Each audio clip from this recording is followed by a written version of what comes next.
તમારી પાસે રોટલી મૂકવા માટે. આમાં હું 2-3 રોટલી લઈને ગઈ હતી, થોડું શાક અને થોડો ગોળ. બસ આટલું જ લઈ ગઈ હતી આ ઘરેથી.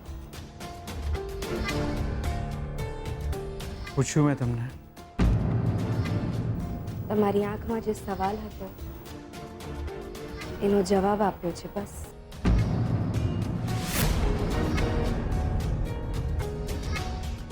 ઠીક છે, તો જતા જતા એ પણ કહેતા જાઓ કે મહેરબાની કોના ઉપર કરી આવ્યા. અને એવું તો કોણ છે જેના જમવાની તમને ચિંતા થઈ રહી છે? એક ઘરડો માણસ છે, ગાંડા જેવી સ્થિતિમાં છે.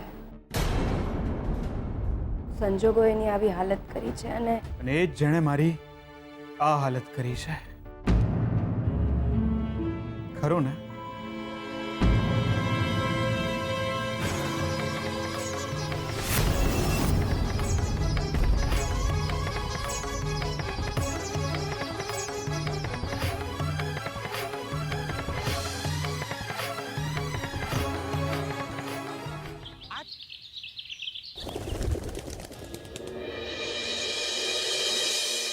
દિયોર, તમે પેલા ગોંડાને જમવાનું આલવા જાઓ તો શોધનીઓ બગડે જ ને.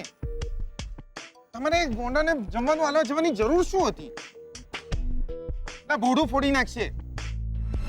લા તમે તમારું માથું જુઓ, છાશની બોઘેણી જેટલું આવડું કમથું સરસ મજાનું માથું છે દિયોર. ફટાક દઈને અવાજ આવશે ને ફૂટી જશે.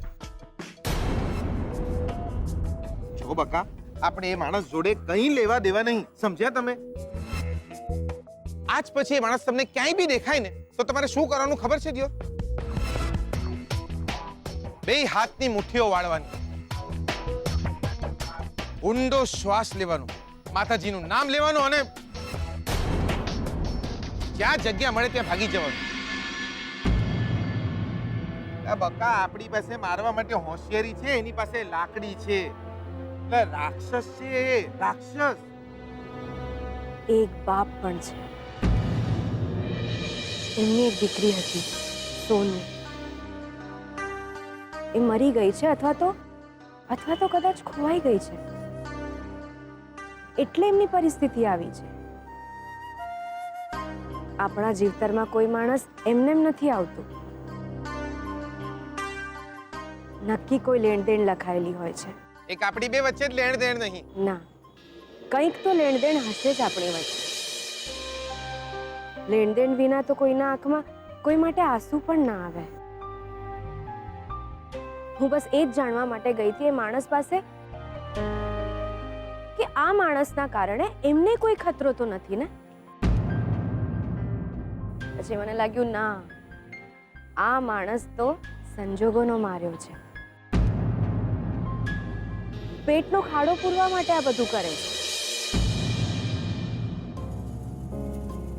ખબર નહીં કેમ શાસ્ત્રીજીની વાત સાંભળ્યા પછી